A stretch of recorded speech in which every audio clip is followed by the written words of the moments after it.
अल्हम्दुलिल्लाहि रब्बिल आलमीन वस्सलातु वस्सलामु अला खातमिन नबिय्यीन अम्मा बअद फ़अऊज़ु बिल्लाहि मिनश शैतानिर रजीम बिस्मिल्लाहिर रहमानिर रहीम अस्सलातु वस्सलामु अलैका या रसूलल्लाह व अला आलिका व अस्हाबिका या हबीबल्लाह अस्सलातु वस्सलामु अलैका या नबियल्लाह व अला आलिका व अस्हाबिका या नूरल्लाह। दुरूद पाक पढ़ने के बेशुमार फ़ज़ाइल व बरक़ात हैं। काबे के बदरुद्दुजा, तैबा के शम्सुद्दुहा सल्लल्लाहु तआला अलैहि वसल्लम का फरमाने आली शान है, क़यामत के दिन लोगों में से सबसे ज़्यादा मेरे करीब वो शख्स होगा जो मुझ पर सबसे ज़्यादा दुरूद शरीफ पढ़ता होगा। अब ये बज़ाहिर तो एक लाइन है, एक जुमला है हदीस में, वेरी शॉर्ट हदीस, मगर इस हदीस में जो इनाम छुपा हुआ है ना, वो अगर आप इमेजिन कर लें, वो समझ लें, तो यकीन करें कि एक ही फजीलत दुरूद पाक के लिए काफ़ी है कि बंदा बस दुरूद पाक को अपना वजीफ़ा बना ले। हज़रत किबला मुफ्ती अहमद यार खान नईमी मशहूर मुफस्सिर कुरान हैं, इस हदीस पाक की शरह में फरमाते हैं, क़यामत में सबसे आराम में वो होगा जो नबी पाक अलैहिस्सलाम के साथ रहेगा। और हुज़ूर अलैहिस्सलाम की कुर्बत का तरीका क्या है, नसीब होने का जरिया क्या है, वो दुरूद शरीफ की कसरत है। तो इस हदीस शरीफ से मालूम ये हुआ कि दुरूद शरीफ बेहतरीन नेकी है कि तमाम नेकियों से जन्नत मिलती है और दुरूद पाक पढ़ने से बज़्मे जन्नत के दूल्हा मिल जाते हैं। जो जन्नत के दूल्हा हैं, जिनके लिए ये कायनात सजाई गई है, अगर वही मिल जाएं, उन्हीं का कुर्ब मिल जाए, तो फिर सुभान अल्लाह, फिर कौन सी मुश्किल है। वो शायर कहते हैं ना, महशर है अगर महशर, किस बात का हमको डर, महशर है अगर महशर, किस बात का हमको डर, हम जिनके सना खा हैं वो भी तो वहां होंगे, आका वहां होंगे ना। और अगर वाकई दुरूद पाक पढ़ते हुए, उनका जिक्र करते हुए दुनिया से जाएंगे और नबी पाक ने अपना कुर्ब अता कर दिया, यकीनन प्रॉब्लम्स बहुत सारी हैं, महशर में कितने मसाइल हैं। आपको मैं किताब चाहूंगा कि आप उसका कम से कम एक हिस्सा जरूर पढ़ें, पूरी पढ़ लें तो क्या बात है। बहार शरीयत, मुफ्ती अमजद अली आज़मी साहब ने किताब लिखी है। बहार शरीयत का जो पहला हिस्सा है ना, वो ईमानियात पर है। मेरा और आपका अल्लाह के बारे में क्या अकीदा होना चाहिए, नबी अलैहिस्सलाम के बारे में क्या अकीदा होना चाहिए, सहाबा के बारे में, फरिश्तों के बारे में, कयामत के बारे में। अमेजिंग, बहुत जरूरी है, बेसिक किताब है, ये हमें पता ही नहीं होता, ठीक है। लेकिन इस किताब में जब आप कयामत का बाब पढ़ेंगे ना, आप यकीन करें, मैंने कई बार वो बाब पढ़ा है, हम जब पढ़ते हैं ऐसा फील होता है, मुफ्ती साहब ने ऐसा लिखा है कि कयामत हमारी आंखों के सामने तारी हो रही है कि पहले क्या होगा, फिर क्या होगा, फिर क्या होगा। इस अंदाज से आपने उसको बयान किया है।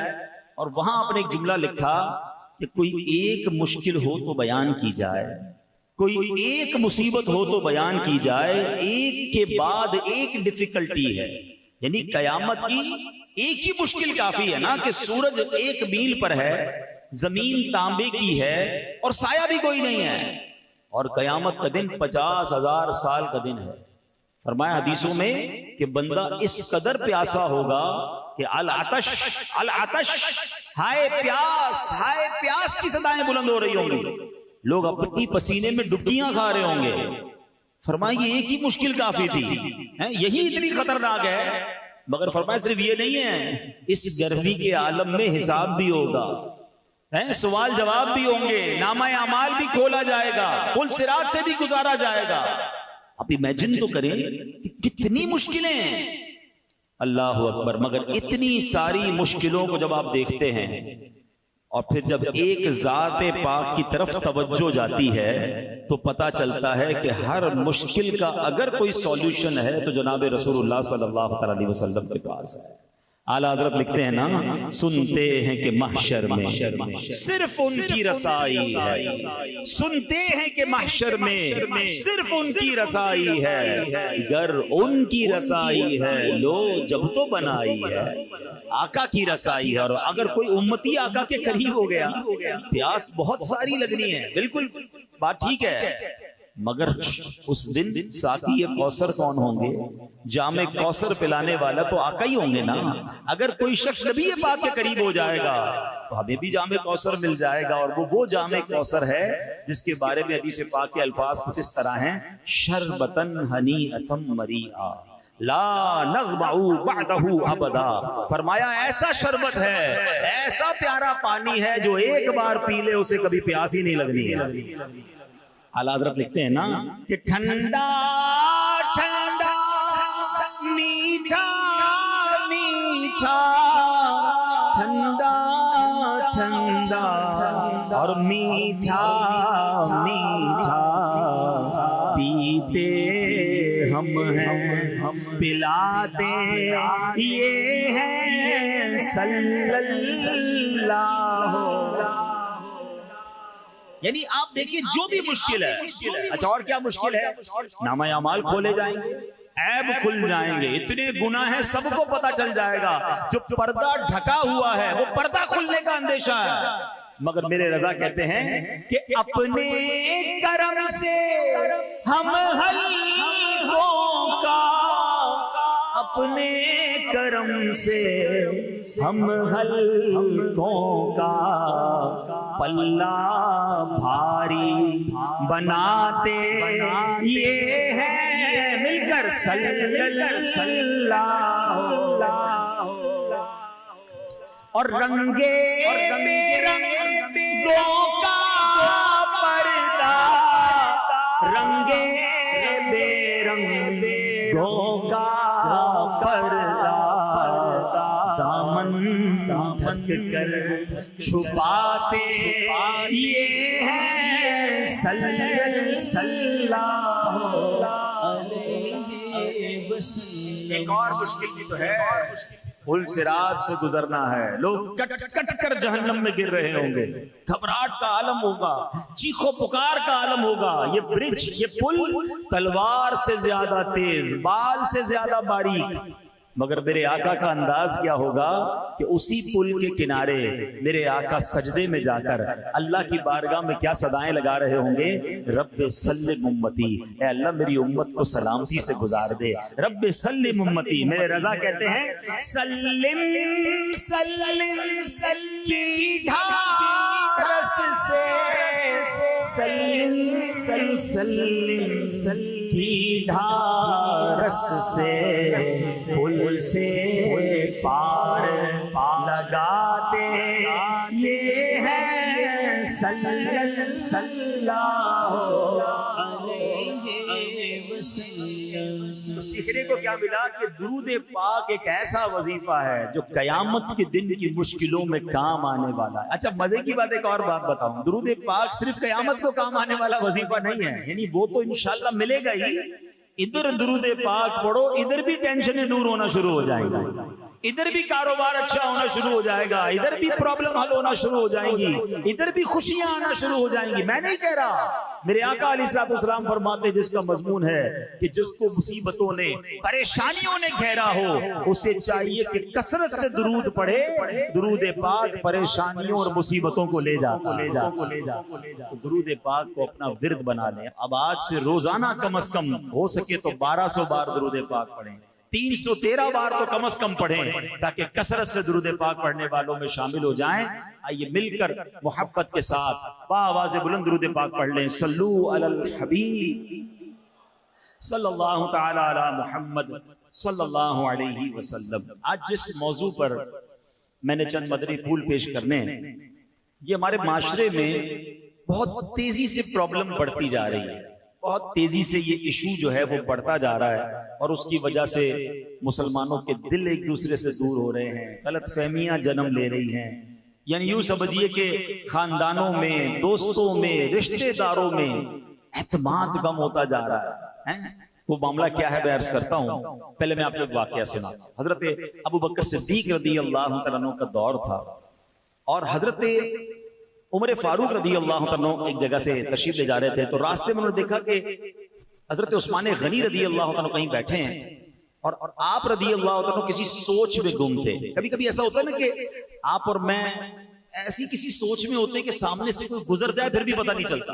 हैं? बाजों का बंदा हाथ हिलाता है, भाई किधर हो, मेरी तरफ तो देखो। अच्छा, हम किसी को देख रहे हैं तो समझ रहे मुझे देख रहा है, मगर हम उसे नहीं देख रहे होते, जहन कहीं और होता है। बंदा जब किसी गहरी सोच में होता है तो सामने क्या हो रहा है उस पर तवज्जो नहीं होती। ठीक है, हजरत उस्मान गनी रज़ी अल्लाह तआला इसी कैफियत में थे। हजरत उमर फारूक रज़ी अल्लाह तआला ने वहां से गुजरे, आपने सलाम किया। ये भी सीखने को मिला कि जब किसी को मुसलमान को देखें, करीब से गुजरे तो सलाम करें। तो आपने सलाम किया, हजरत उस्मान गनी ने जवाब नहीं दिया।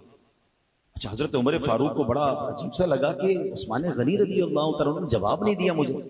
आप चले गए हजरत अबू बकर सिद्दीक रज़ी अल्लाह तआला के पास, मुसलमानों के पहले खलीफा के पास, कि हुजूर मैंने हजरत उस्मान गनी को सलाम किया, उन्होंने जवाब नहीं दिया, लगता है वो मुझसे नाराज हैं, कोई मिसअंडरस्टैंडिंग हो गई है, तो मुझे समझ नहीं आ रहा उन्होंने जवाब। वो तो बिल्कुल फौरन जवाब देते हैं, हमारा तो बड़ा प्यार है आपस में। तो हजरत अबू बकर सिद्दीक रज़ी अल्लाह तआला उन्होंने मामले को पेंडिंग नहीं किया कि ठीक है बाद में देख लेंगे, मैं बात कर लूंगा। आपने कहा चलो साथ साथ। अबू बकर सिद्दीक हजरत उस्मान गनी रज़ी अल्लाह तआला के पास हजरत उमर फारूक को लेकर आ गए। जब वहां पहुंचे तो दोनों ने मिलकर सलाम किया, हजरत उस्मान गनी रज़ी अल्लाह तआला दोनों को जवाब दिया। हजरत अबू बकर सिद्दीक ने कहा कि थोड़ी देर पहले उमर फारूक यहां से गुजरे, आपको सलाम कहा, आपने जवाब नहीं दिया। तो उस्मान गनी रज़ी अल्लाह तआला क्या कहते हैं कि कहते हैं हुजूर मैं अपने भाई का सलाम का जवाब ना दूं, ऐसा तो हो ही नहीं सकता, मैंने कैसे ऐसा हो सकता जवाब नहीं दिया। तो हजरत उमर ने कहा कि मैंने आपके सामने से मैं गुजरा, मैंने आपको सलाम किया और आपने जवाब नहीं दिया। तो कहते हैं वल्लाह मुझे इसकी खबर ही नहीं कि आप मेरे सामने से कब गुजरे, मेरी तो तवज्जो ही कहीं और थी। तो सुभान अल्लाह, हज़रत अबू बकर सिद्दीक कहते हैं ये तो बताओ किस सोच में थे।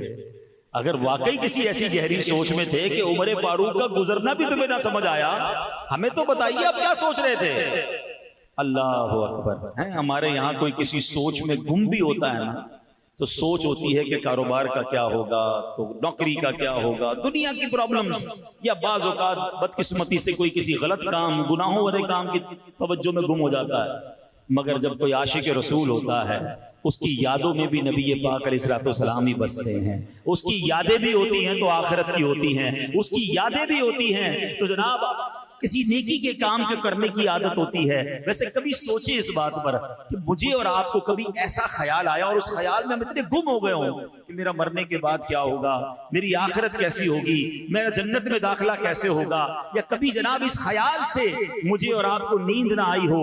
ऐसे तो बहुत सारे लोग मिलते हैं कि जनाब दुनिया की टेंशन की वजह से, दुनिया के किसी प्रॉब्लम की वजह से मैं रात को सो नहीं पाया, मेरी आंख खुल गई। मगर ऐसा कभी हुआ कि एक रात नींद इसलिए ना आई हो कि याद रसूल ने तड़पा दिया हो, प्यारे आका के इश्क ने तड़पा दिया हो, दीदारे रसूल के लिए मेरी आंखें बेकरार हो गई हो, मदीने की याद हो और मेरी आंखों में आंसू हो और इसी आंसुओं के साथ मेरी रात गुजरी हो। क्या कभी कोई ऐसी रात, कभी कोई ऐसा दिन हमसे गुजरा हो?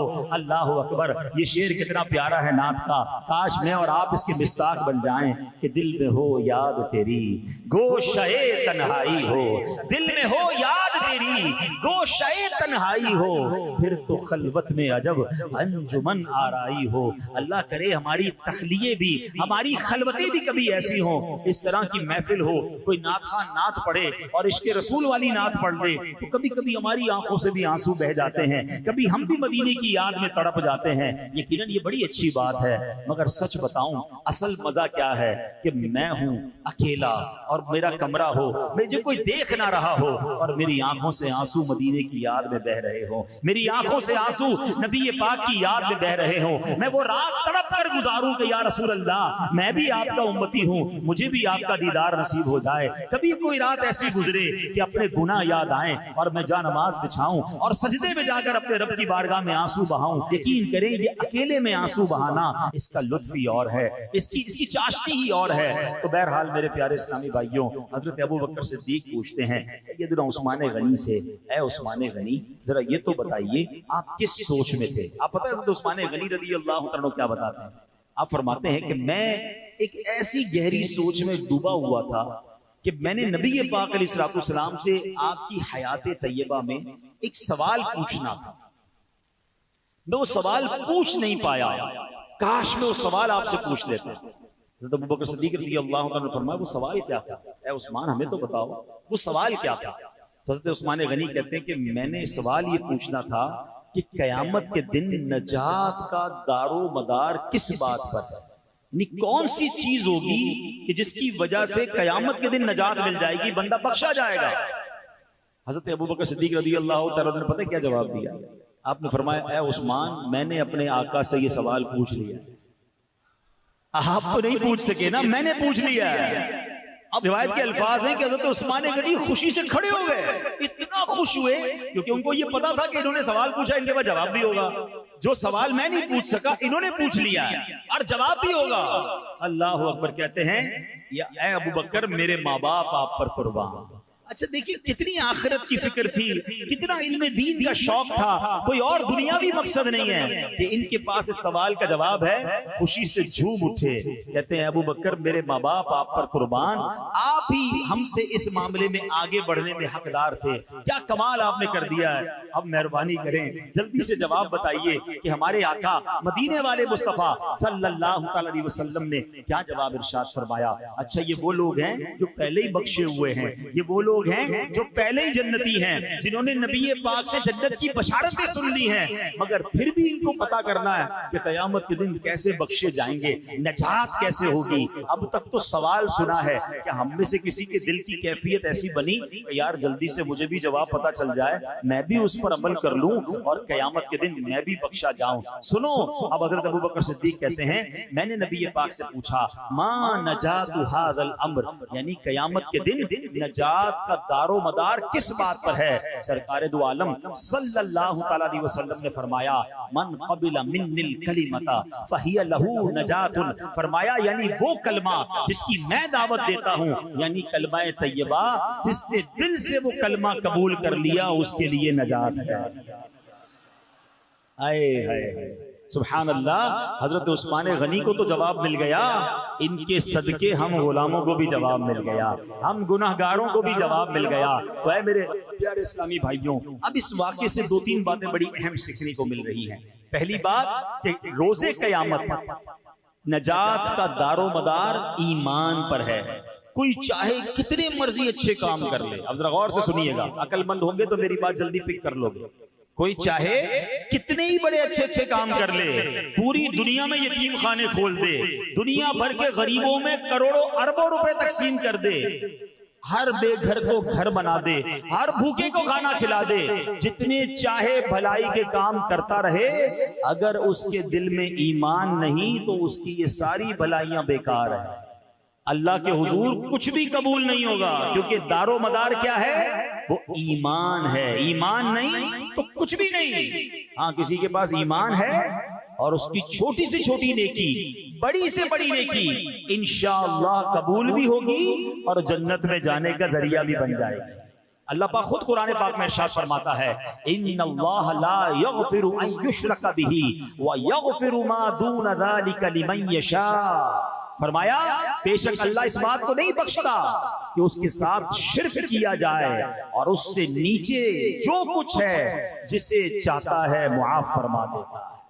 तो अब पता चला कि नजात का दारो मदार क्या है, वो ईमान पर है। अच्छा, क्या ईमान सिर्फ कलमा पढ़ लेने का नाम है? कलमा पढ़ लिया नहीं, बल्कि ईमान तमाम इस्लामी अकीदे को, तमाम इस्लामी अकीदों को दिल से मान लेने का नाम है। मैंने कहा ना, बाहर शरीयत का पहला हिस्सा क्यों पढ़ने का कहा, हमें अपने अकीदे तो पता हो, हमारा ईमान क्या है ये तो मालूम होना चाहिए ना। अल्लाह कुरान मजीद फुरकान हमीद में एक और जगह इरशाद फरमाता है, व इन्नी लगफ्फारुन लिमन ताब व आमन व अमिल सालिहन सुम्मा इहतदा। फरमाया, और बेशक मैं उस आदमी को बहुत बख्शने वाला हूं जिसने तौबा की और ईमान लाया और नेक अमल किया, फिर हिदायत पर रहा। तो पता चला कि तीन बातों का जिक्र है, ईमान, नेक अमाल और हिदायत पर रहना। जिसमें ये तीनों बातें होंगी अल्लाह पाक उसे बख्श देता है, उसकी बख्शिश फरमा देता है।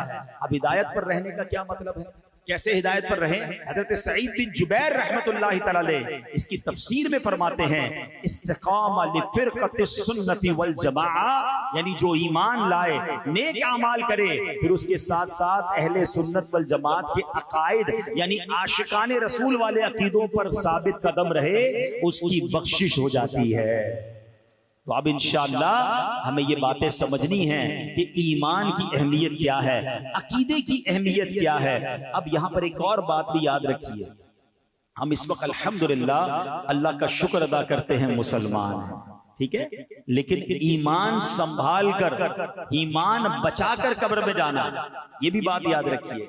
इस वक्त चारों तरफ से ईमान पर हमले हो रहे हैं, बतअकीदगी के हमले हो रहे हैं, अजीब अजीब अंदाज में ईमान के डाकू जो हैं, कोई कुरान की गलत तफसीर बताकर आपके ईमान पर डाका डाल रहा है, कोई जनाब हदीस की गलत शरह करके अलग अलग अंदाज में जनाब लोग आपके ईमान के दर पे हैं। अच्छा, हमें भी एक अजीब सा खप्त सवार हो गया है कि सबको सुनना है, हर किसी को सुन रहे हैं। मुझे एक बात बताइए, लियाकताबाद वालों, बड़े अक्लमंद कहलाते हैं आप, घर बनाना हो तो किससे बनाते हैं?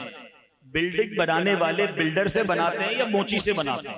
जवाब दीजिए।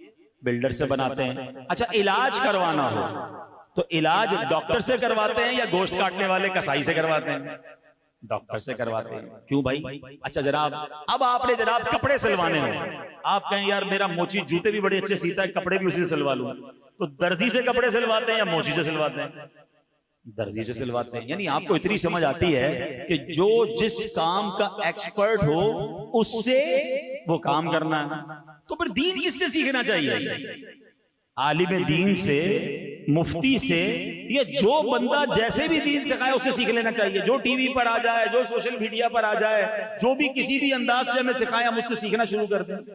इतना मजलूम हो गया दीन के, दुनिया का हर काम उसके एक्सपर्ट से करवाना है, मगर दीन सिखाने के लिए कोई भी आ जाए, बंदा कहता है सबकी सुननी चाहिए, देखे तो सही क्या कह रहा है। अच्छा, फिर उसको सुनते हैं, खुद तो मुताला किया नहीं, खुद तो इल्म दीन सीखा नहीं, आप कंफ्यूज हो जाते हैं, यार फला तो ये कह रहा है, फला तो ये कह रहा है। भाई आपने उसको सुना क्यों? जब आपके पास सही उल अकीदा उलमा मौजूद हैं, मुफ्तियान किराम मौजूद हैं, कभी किसी डॉक्टर को जाकर कहा कि डॉक्टर साहब ये वाली दवाई क्यों दे रहे हैं भाई, इस दवाई के अंदर क्या है? आप कहते हैं यार ये एक्सपर्ट है, जो दवाई दे रहा है खा लो भाई, है इलाज हो जाएगा, उस पर भरोसा है। जब आपको सही उल अकीदा उलमाए किराम मुफ्तियान किराम मिल गए, वो जो फरमा रहे हैं उस पर अमल करें, हर किसी की सुनकर कंफ्यूज होना छोड़ दें, वरना मेरे आला हजरत ने 100 साल पहले कह दिया था, और अब तो हालात और बहुत खराब हैं। आप फरमाते सूना जंगल रात अंधेरी, छाई बदली काली है, सोने वालों जागते रहियो, चोरों की रखवाली है। यानी चोर ही रखवाल बन गए हैं, तो चोरी करना कितना आसान हो गया। यानी ईमान के डाकू घूम रहे हैं। और फिर आपने फरमाया आंख से काजल साफ चुरा लें, या वो चोर बला के हैं, तेरी कठड़ी ताकी है और तूने नींद निकाली है। ऐसे शातिर चोर हैं कि आंख से काजल चुरा लें। आंख से काजल कोई चुरा सकता है कैसे? फरमाया हाँ, ये ऐसे शातिर हैं, तुम्हें पता भी नहीं चलेगा, तुम्हें दीन की बात करके, तुम्हें सुन्नत की बात करके, तुम्हें कुरान सुनाकर तुम्हारा ईमान ले जाएंगे, और तुम समझोगे मैं तो दीन सीख रहा हूं, मैं तो जनाब मॉडर्न दीन सीख रहा हूं, मैं तो लिबरल दीन सीख रहा हूं। जनाब आप गौर करें, ये प्लान क्या है जो आजकल ये ईमान के डाकू आए हैं। पहले आपको सहाबा से दूर करेंगे, फिर आपको औलिया से दूर करेंगे, फिर आपको उलमा से दूर करेंगे, कहेंगे किसी की जरूरत नहीं है, फिर आप डायरेक्ट दीन सीखो। जब बीच से ये सारे लोग हट जाएंगे तो फिर आपका ईमान चोरी करना आसान हो जाएगा, आपको दीन से दूर करना आसान हो जाएगा। अरे हम कैसे औलिया किराम का फैजान छोड़ दें? अगर आज पाकिस्तान और हिंदुस्तान में हम मुसलमान हैं तो ये फैजान है औलिया किराम का। मेरे ख्वाजा आए थे इस सरजमीन पर जिन्होंने आकर 90 लाख अगर मुस्लिमों को मुसलमान किया। मेरे दादा आए थे पाकिस्तान में जिन्होंने इस्लाम के पैगाम को यहाँ पहुंचाया। नबी पाक के दुनिया से जाहिरी तौर पर पर्दा फरमाने के बाद सहाबा किराम पूरी दुनिया में गए। ये तसलसल है, ये फैजान है मुस्तफा करीम का, ये फैजान है सहाबा का, ये फैजान है औलिया का। और आज हमें कहा जा रहा है जनाब ये औलिया किराम की, ये उलमाए किराम की, इन सबको बीच से हटा दो। तो आप जनाब आप खुद ये प्लान समझ लें ये क्या है। सदियों से लोग इन बुजुर्गों के जरिए मुसलमान हो रहे हैं, इन बुजुर्गों के जरिए दीन सीख रहे हैं, और आज आकर हमें कोई समझाता है और हमारा नौजवान कंफ्यूज होकर फिर कहता है जनाब वो तो ये कह रहा है, वो तो ये कह रहा है। तो ये बात याद रखिएगा कि ईमान बड़ी कीमती चीज है। ईमान नहीं तो कुछ नहीं।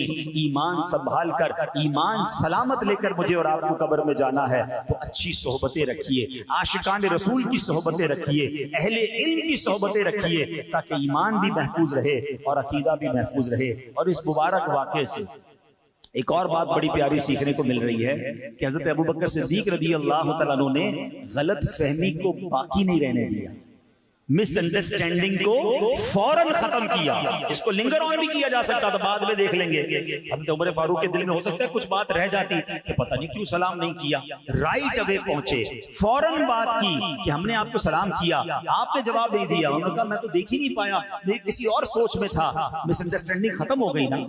हम ये नहीं करते, हम दिल में पालते हैं, हम पूरा प्लान उसके साथ बना लेते हैं। यार आज नमाज में गया, फला नमाजी ने मुझे देखकर मुस्कुराया नहीं, लगता है कोई प्लानिंग कर रहा है मेरे बारे में।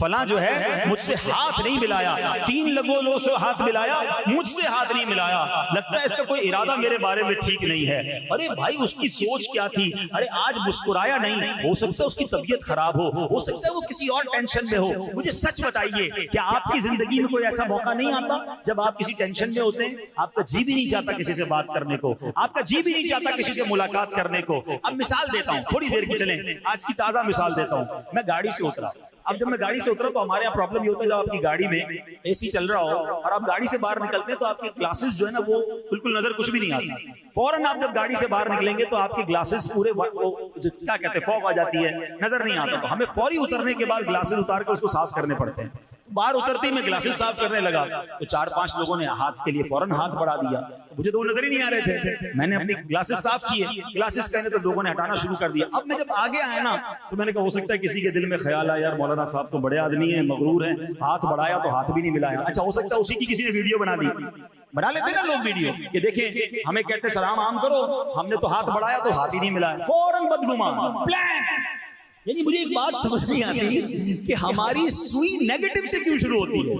हमारी हर बात हमेशा नेगेटिव से शुरू होगी। मिसाल के तौर पे हमने किसी को फोन किया, फोन नहीं उठाया, हाँ भाई बड़ा आदमी हो गया है, जब अपना काम होता है तो पहली बेल में उठाता है, खुद फोन करता है। आज मैंने फोन किया तो फोन ही नहीं उठा रहा। अच्छा ये तो वो बदगुमान हो रहा है कि जिसको ये पता है कि इसके पास मेरा नंबर है। हमारे साथ तो नहीं कहानी है, हम किसी का फोन ना उठा कहते हैं आप गरीबों का फोन नहीं उठाते। मैंने कहा यार मुझे आज तक कुछ ऐसा सॉफ्टवेयर नहीं मिला कि आपके फोन नंबर के साथ बैंक बैलेंस भी लिखा हुआ आता हो कि किसी गरीब साहब की कॉल आ रही है, अमीर की कॉल आ रही है, मैं तो किसी का भी नहीं उठा पाता।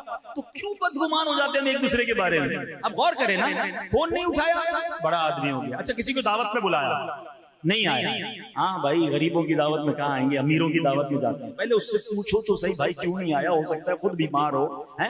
फोन आपका नहीं उठाया, हो सकता है नमाज पढ़ रहा हो। आपके नमाज पढ़ते भी फोन उठाते हैं? अब इस वक्त मैं बयान कर रहा हूँ, मेरे मोबाइल मेरा जेब में, फोन बज रहा है, मैं नहीं उठा रहा। आप कोई कह रहा है भाई बड़ा आदमी हो गया फोन नहीं उठा रहा, बयान करते हुए फोन कैसे उठाऊंगा भाई? कोई तो हुस्ने ज़न्न, कोई तो हम कहीं से कोई पॉजिटिविटी लाएं, और अच्छा गलतफहमी हो भी रही है दिल में तो पूछे तो सही उससे, पूछते ही नहीं है, गुमान। देखिए आपके दिमाग में कोई नेगेटिव बात आए आप गुनाहगार नहीं होंगे, मगर उस नेगेटिव बात को आपने दिल में जमा लिया और उस पर पुख्ता हो गए। अब आप कह रहे हैं बंदा ही ऐसा है, इज़हार भी कर दिया, ये बदगुमानी हराम, जहन्नम में ले जाने वाला का। आपको पता है ये बदगुमानी ऐसा अजीब गुनाह है, बहुत सारे गुनाह करने के लिए पार्टनर चाहिए होता है। आप झूठ बोलते हैं, किसी के सामने बोलते हैं ना, अकेले अकेले झूठ नहीं बोलते। गीबत क्या होता है, कोई ना कोई बंदा होता है जिससे बंदा बातें करके गीबत कर रहा होता है। बदनिगाही, माज़अल्लाह कोई किसी को देख रहा है, बेपर्दगी हो रही है। ये बदगुमानी इतना खतरनाक गुनाह है कि कोई बंदा आपके पास नहीं है, आप अकेले ही बैठे, अकेले ही सोची जा रहे हैं, अकेले ही दिल पुख्ता कर रहे हैं, अकेले ही अपने आप को मजबूत कर रहे हैं और अकेले ही गुनाहगार हो रहे हैं। आप सोचिए ये कैसा जहन्नम में ले जाने वाला काम है, और ये इतना आम हो गया है कि हर एक बंदा दूसरे से बदगुमान हो रहा है। हमारी दुकान के सामने किसी ने दुकान खोली और उसके बाद वो बेचारा नेक नमाजी आदमी, तस्बीह भी पढ़ रहा है, दुरूद पढ़ रहा है, सामने बैठ के मेरे बारे में वजीफा करता है। ये रोज आता है, वजीफा करता है, मेरी तरफ फूके मार रहा होता है, सारे घा गुजर जा रहे हैं, मेरे घा खत्म हो गए। ओ अल्लाह के बंदे, वो वैसे ही जिक्र कर रहा है, जिक्र की बरकत से घा जाते हैं, तू भी करना शुरू कर दे, तेरे पास भी आ जाएंगे। बदगुमानी छोड़, वो 5 वक्त नमाज पढ़ रहा है, टोपी लगा रहा है, कह रहा है ये नमाज भी इसीलिए पढ़ रहा है कि मेरा कारोबार बर्बाद हो जाए, अब तुम भी पढ़ना शुरू कर। Always negative. घरों में इतनी ज्यादा बुरी हालत हो गई, सास बहू से बदगुमान, बहू सास से बदगुमान है, जरा भाई बहन, हर तीसरा दूसरा आदमी एक दूसरे के बारे में नेगेटिव सोच रहा है। क्यों? हम क्यों किसी के बारे में नेगेटिव सोचते हैं? ये बदगुमानी हराम, जहन्नम में ले जाने वाला काम। मिलजुल कर रहे, एक दूसरे के साथ रहे, गलतफहमी हो गई, पूछे तो सही। एक बार क्या हुआ, एक दो दोस्त थे ना, और बहुत प्यार था आपस में, तो उन्होंने प्लान किया कि यार इस बार छुट्टियां होंगी ना तो मैं तुम्हारे पास आऊंगा और दोनों मिलकर हम जनाब मजे से जाएंगे पाकिस्तान के नॉर्दर्न एरियाज में, घूमेंगे फिरेंगे, छुट्टियां मनाएंगे, फुल प्लान हो गया। और उसने कहा मैं भी अपनी फैमिली को लेकर या अपने दोस्त अपने घर वालों को लेकर आऊंगा, आप भी होंगे, हम साथ चलेंगे। टाइम सेट हो गया। उसने कहा ठीक है। अब वो जो बंदा था, मिसाल देता हूँ, एग्जाम्पल के जरिए समझाता हूँ, कराची में रहता था, दूसरा भाई जो उसका था वो इस्लामाबाद में रहता था, और इस्लामाबाद से उन्होंने आगे जाना था। छुट्टियां डिसाइड हो गई, सब तय हो गया। ये बंदा कराची से गया इस्लामाबाद उसके घर पे। जब वो घर में गया तो सोचा कि आज तो मुझे खूब मोहब्बत से वो मिलेगा, प्यार से मिलेगा, और थोड़ी देर में सामान वामान पैकिंग होगी और हम रवाना हो जाएंगे। वो जैसे ही घर में गया तो उसने सलाम दुआ की, और सुनाओ कैसे आना हुआ? बोला कैसे क्या आना हुआ, चलना नहीं है? बोला नहीं मैं नहीं जा सकता। भाई क्यों? बस मैंने कहा ना मैं नहीं जा सकता, आप जाइए। तो कहा ना मुझे खाने का पूछा, ना पानी का पूछा, ना उसने जनाब मुझसे कोई मुस्कुरा कर बात की, और मैं तो उसके पास आया था। मैं तो समझा पहले तो मुझे एक दिन कयाम के लिए कहेगा कि इतना दूर से आए, कयाम का भी मुझे ऑफर नहीं की। मैं थोड़ी देर इंतजार करता रहा कि कम से कम ये कहेगा भाई आज रात यहाँ सो जाओ फिर रवाना हो जाना, कुछ भी ऑफर नहीं की। कहता मैंने सामान उठाया और मैं चला गया छुट्टियों की, और नियत कर ली कि जिंदगी भर इसका मुंह नहीं देखूंगा। 10-12 साल तक दोनों ने एक दूसरे से बात नहीं की। 12 साल के बाद वो जो दूसरा वाला दोस्त था इस्लामाबाद में जो रहता था, वो किसी मकाम से कराची आया। मिसाल दे रहा हूँ, शहरों के नाम अलग हो सकते हैं, ये वाकया मैंने पढ़ा। तो वो जब उसके पास आया ना, तो उसने उसके दफ्तर में आया तो उसने उसको सलाम भी नहीं दी, उसको हाथ भी नहीं बढ़ाया। मेरी पहले बात सुन लो, फिर तुम्हें जो मेरे साथ करना हो कर लेना। अब बोलो क्या करना है? इतनी ज्यादती की, अब क्या बात करने आया? क्या तुम्हें पता है कि जब हमारा घूमने फिरने का प्रोग्राम बना था कुछ महीनों पहले, बड़े अरमानों के बाद, बड़े सालों के बाद मेरे यहाँ बेटे की विलादत हुई। हाँ मुझे पता है तुम्हारे यहाँ बेटा हुआ था, बहुत सालों से औलाद नहीं हो रही थी। कि जिस दिन तुमने मेरे घर आना था उससे चंद घंटे पहले मेरे उस बच्चे का इंतकाल हो गया था। मेरे घर में कोहराम मचा हुआ था। मेरे घर वाले अंदर कमरे में चीखो पुकार कर रहे थे, रो रहे थे, आहो फुगा थी। मगर मुझे टेंशन ये थी मेरे दोस्त के, तुम्हें बड़ा शौक था छुट्टियों पे जाने का। अगर मैं तुम्हें वो गम बताता तो तुम भी सारी छुट्टियां कैंसिल करते, तुम भी मेरे गम में शरीक हो जाते। बड़ी मुश्किल से तुम निकले थे, इतना खर्चा किया था, तो मैंने सोचा कि अपना गम अपने पास रखूं और तुम्हें किसी तरह यहाँ से रुखसत कर दूं ताकि तुम्हारे ये दिन खराब ना हो। अब बताइए उस पहले दोस्त का क्या हाल हुआ होगा जो 12 साल तक अपने दोस्त को बुरा भला कहता रहा, उसके बारे में बुरा सोचता रहा। हम कभी तो पॉजिटिव सोच लें, कभी तो सामने वाले से वजाहत तो ले लें, पूछ तो लें कि ऐसा क्यों था, आप क्यों नहीं मुस्कुराए थे, आपने क्यों मुझे प्रॉपर जवाब नहीं दिया।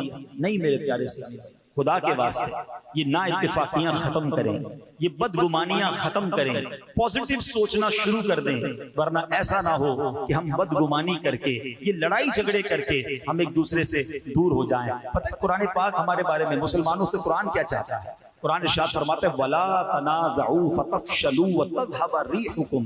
कुरान कहता है आपस में बेइत्तेफाकी न करो वरना तुम बुज़दिल हो जाओगे और तुम्हारी कुव्वत उखड़ जाएगी। ये मेरा शैतान पता है क्या चाहता है? हम एक मुट्ठी ना बने, हम मुसलमान बिखरे रहें, हम लड़ते रहें, हम दूर रहें, हम गिरोहों में बट जाएं। आज क्या हो रहा है? रंग के नाम पर, नस्ल के नाम पर, खानदान के नाम पर, कौम के नाम पर अलग अलग हो गए, कोई एक दूसरे का खैर खा नहीं रहा। ना करें ऐसा, हमारा दीन ऐसा नहीं है। मैं आपको एक नबी पाक अलैहिस्सलाम के दौर का वाकया सुनाता हूँ। मदीना मुनव्वरा में जो माशाल्लाह मदीना शरीफ जाते रहते हैं, उन्होंने सुना भी होगा, अब भी वो कबीले के लोग हैं, औस और खजरज, जिन्होंने नबी पाक अलैहिस्सलाम की सीरत पढ़ी है, उन्होंने भी इन कबीलों के नाम सुने होंगे। ये दो बड़े जंगजू कबीले थे। पहले तो इनमें बड़ा इत्तेफाक था, फिर इन दोनों कबीलों में लड़ाइयां शुरू हुई और इतनी लड़ाई हुई, और लड़ाई होते होते आखिरी लड़ाई हुई जंगे बुआस। ये इतनी खौलनाक थी, इतनी खतरनाक थी कि औस और खजरज के तकरीबन दोनों तरफ के बड़े बड़े नामवर जर्नैल सिपह सालार मारे गए। यानी ये कौम कबीले कमजोर हो गए, इतने लोग मारे गए इस जंग में। बहरहाल अब नबी पाक अलैहिस्सलाम की जलवागरी हुई, इस्लाम मदीना मुनव्वरा में पहुंचा, मेरे आका अलैहिस्सलाम पर ये लोग ईमान लाए और ईमान की बरकत से ये मिलकर रहने लगे। इत्तिफाक की बरकत क्या मिली कि इनको अंसार का लक़ब मिल गया। ये वही सहाबा थे जिन्होंने मदीना मुनव्वरा में नबी पाक को वेलकम किया और मेरे आका मदीने में सुकूनत इख्तियार कर गए। औस और खजरज ये मिलकर रहने लगे। मगर अब शैतान को कब ये मंजूर था? एक बार क्या हुआ कि ये औस और खजरज जो थे ये आपस में बैठे हुए थे बड़ी मोहब्बत के साथ, तो एक गैर मुस्लिम का वहां से गुजर हुआ। उसने देखा यही दो कबीले जो खून के प्यासे थे अब भाइयों की तरह रह रहे हैं। तो उसने क्या किया, एक बंदे को कहा जाओ पुरानी जंगों की बातें इनके सामने करो। इन दोनों कबीलों ने एक दूसरे के खिलाफ नज़में लिखी हुई थी, हैं जंग में अशार भी लिखे जाते थे, कहा इनको जाके ये सुनाओ। तो वो गया और उसने जाकर दोनों कबीलों के सामने पुराने अशार, लड़ाई वाले अशार पढ़ना शुरू किए। शैतान ने दोनों के दिलों में फिर वो जज्बात उभारे, तलवारें निकल आई, जंग की तैयारी हो गई, हम नहीं छोड़ेंगे। जैसे ही नबी पाक अलैहिस्सलाम को खबर मिली, मेरे आका अलैहिस्सलाम फौरन पहुंचे और आका फरमाते हैं मैं तुम्हारे दरमियान मौजूद हूं और तुम जाहिलियत की जंग लड़ने जा रहे हो। आप अलैहिस्सलाम की नसीहत सुनकर दोनों कबीले समझ गए कि ये शैतानी चाल थी, गैर मुस्लिमों की साजिश थी। दोनों कबीलों ने फिर एक दूसरे को गले लगाया और मोहब्बत के साथ वापस अपने घरों को आ गए। इस मौके पर एक आयत करीमा नाजिल हुई और सुभान अल्लाह, सुनो वो आयत क्या है। अल्लाह कुरान में फरमाता है वअतसिमू बिहब्लिल्लाहि जमीअन वला तफर्रकू। कुरान कहता है और तुम सब मिलकर अल्लाह की रस्सी को मजबूती के साथ थाम लो और आपस में तफर्रुका मत डालो। सुभान अल्लाह। अब इस आयत के तहत अल्लाह पाक ने आपस में मोहब्बत रखने का हुक्म दिया, आपस में फूट डालने से मना किया, क्योंकि आपस के इख्तिलाफ में हलाकत व बर्बादी है। अल्लामा कुर्तुबी रहमतुल्लाहि तआला अलैह फरमाते हैं मतलब यह है कि ऐ लोगों, अपनी ख्वाहिशात और मुख्तलिफ आरास के पीछे चलते हुए इख्तिलाफात में मत पड़ो, बल्कि दीन में भाई भाई हो जाओ। सुभान अल्लाह। अब है मेरे प्यारे इस्लामी भाइयों, एक और खूबसूरत बात बताऊं कि ये इस आयत के तहत जो अल्लाह की रस्सी को फरमाया गया ना, ये रस्सी क्या है। एक कौल यह है कि इस रस्सी से मुराद नबी पाक अलैहिस्सलाम की जात है, यानी आका का दामन थाम लो। नबी पाक ने तो दोस्ती कराई थी ना। और सुभान अल्लाह, इमाम बुसैरी रहमतुल्लाहि तआला अलैह कसीदा बुर्दा शरीफ में पता क्या लिखते हैं, आप फरमाते हैं दआ इलल्लाहि फल मुस्तमसिकून बिही मुस्तमसिकून बिहब्लि गैरि मुनफसिमी। कहते हैं नबी पाक अलैहिस्सलाम ने, प्यारे आका अलैहिस्सलाम ने लोगों को अल्लाह की तरफ बुलाया, तो जिन लोगों ने प्यारे आका के दामन रहमत को थाम लिया तो उन्होंने ऐसी मजबूत रस्सी को थाम लिया जो कभी टूटेगी नहीं। सैयद आला हजरत अपने फारसी कलाम में क्या लिखते हैं, नरफ्तुम राहे बीनाया फुतादुम दर चहे इस्यां बिया ए हब्ल रहमानम अगिस्ती या रसूल अल्लाह। यानी या रसूल अल्लाह, मैं अक्लमंदों की राह न चला, गुनाहों के गड्ढे में जा गिरा, ए रहमान की मजबूत रस्सी, ए मेरे प्यारे आका अलैहिस्सलाम मेरी मदद फरमाइए। तो आका अलैहिस्सलाम का दामन थामना गोया अल्लाह की रस्सी को थामना है। एक और जगह बरेली के ताजदार लिखते हैं ना, आसियों थाम लो दामने मुस्तफा, आसियों थाम लो दामने मुस्तफा और पढ़ो रब की रहमत पे लाखों सलाम। तो है मेरे प्यारे इस्लामी भाइयों, हमें आपस के तफर्रके से बचना है, हमें आपस की नफरतों से बचना है। आशिकाने रसूल मुसलमानों को एक होकर रहना है। ये छोटी छोटी बातों पर दिल खट्टा ना किया करो, रिश्तेदारियां ना तोड़ दिया करो, दोस्तियां खत्म ना किया करो, मुसलमानों के लिए कीना और बुग़्ज़ ना रखा करें, दिल बड़ा रखें। एक बात समझ लीजिए, हम सारे इंसान हैं और इंसान ये खता का पुतला है, इंसान से मिस्टेक भी हो जाती है। अगर मेरे भाई से कोई गलती हो भी गई है तो कोई बात नहीं, मैं उसे माफ कर दूं। हमारा एक और प्रॉब्लम क्या है कि हम आपस के जो ताल्लुकात है ना, वो हम अदले बदले में रखते हैं। इसने मुझे बुलाया तो मैं ऐसे बुलाऊंगा, इसने मुझसे मुस्कुरा कर मिला तो मैं मिलूंगा, इसने तोहफा दिया तो मैं तोहफा दूं। अदला बदला हो रहा है। नहीं, कोई मुझे मुस्कुरा कर मिले ना मिले, कोई मेरी तबीयत पूछे ना पूछे, कोई मेरे साथ भलाई करे ना करे, ये उसका मसला है। मैं अल्लाह की रिजा के लिए किसी के साथ मोहब्बत करूं, मैं अल्लाह की रिजा के लिए मुसलमान की मदद करूं। है मेरे प्यारे इस्लामी भाइयों, हदीस पाक में आता है मुसलमान दूसरे मुसलमान के लिए इमारत की मानिंद है जो कि एक दूसरे को मजबूत करता है। ये फरमाते हुए सरकार दो आलम अलैहिस्सलाम ने एक हाथ की उंगलियां दूसरी हाथ की उंगलियों में डाल दी कि इमारत एक दूसरे को मजबूत करती है। हम एक दूसरे के खैरखा बने, हाथ पकड़ने वाले बने, दुश्मन ना बने। ऐ मेरे प्यारे इस्लामी भाइयों, अब आते हैं आखिरी बात। वैसे तो इस बयान पर बहुत सारी चीजें मौजूद हैं, मगर मैं एक और बात कर लूं कि आपस में प्यार कैसे बढ़े, मोहब्बत कैसे बढ़े। आज बयान के बाद हम क्या ऐसा काम शुरू कर दें कि चले दिलों से नफरत दूर हो। तो आइए, मोहब्बत बढ़ाने वाले आका, सारी दुनिया के मुसलमानों को जोड़ने वाले आका सल्लल्लाहु अलैहि वसल्लम ने फरमाया, ला तदखुलुल जन्नत हत्ता तु'मिनू। तुम उस वक्त तक जन्नत में दाखिल नहीं हो सकते जब तक ईमान न ले आओ। फिर फरमाया वला तुमिनु हत्ता तहाब्बू, और तुम उस वक्त तक कामिल मोमिन नहीं हो सकते जब तक आपस में मोहब्बत ना करो। और सुभान अल्लाह, आका फरमाते क्या मैं तुम्हें वो बात ना बताऊं जो आपस में मोहब्बत को बढ़ाती है? फरमाया अफशुस सलाम बैनकुम, आपस में सलाम को आम करो।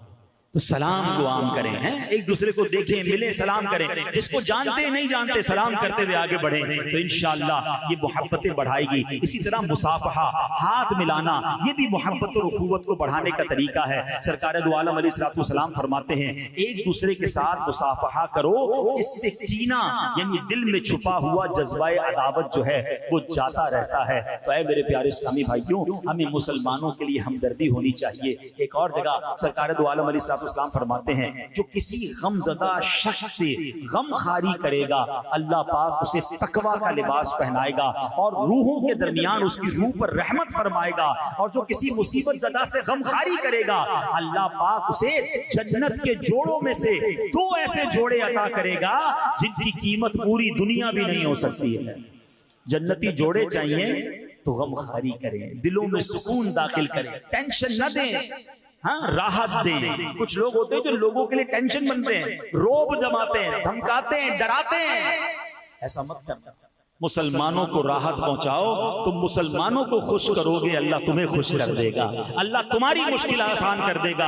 आप लोगों के लिए आसानियां पैदा करने वाले बन जाएं। तो आज है मेरे प्यारे इस्लामी भाइयों, अगर किसी वजह से किसी रिश्तेदार, किसी दोस्त, किसी पड़ोसी से किसी वजह से भी अगर कोई शरई वजह नहीं है और आपस में दूरी हो गई है, गलत फहमी हो गई है, अल्लाह की रिजा के लिए माफ कर दें, दिल बड़ा कर लें, मोहब्बत के साथ रहें। छोटी सी जिंदगी है, कब तक लड़ते रहोगे? इन चीजों को खत्म करके प्यार और मोहब्बत के साथ जिंदगी गुजारें। अल्लाह हमें बाहम इत्तेफाक और इत्तेहाद नसीब फरमाए, हमें नफरतों से दूर रखे, हमें खुशउस्लूबी के साथ, हुस्ने ज़न के साथ जिंदगी गुजारने की तौफीक अता फरमाए और हम सबको अपने ईमान की और अकीदे की हिफाजत करने की तौफीक अता फरमाए। अल्हम्दुलिल्लाह, ऐसी प्यारी बातें दावत इस्लामी के प्यारे माहौल में सिखाई जाती हैं। इस माहौल से वाबस्ता रहें, दावत इस्लामी के इज्तिमात में आते रहें। अल्लाह पाक हमें अमल करने की तौफीक अता फरमाए। सल्लु अलल हबीब।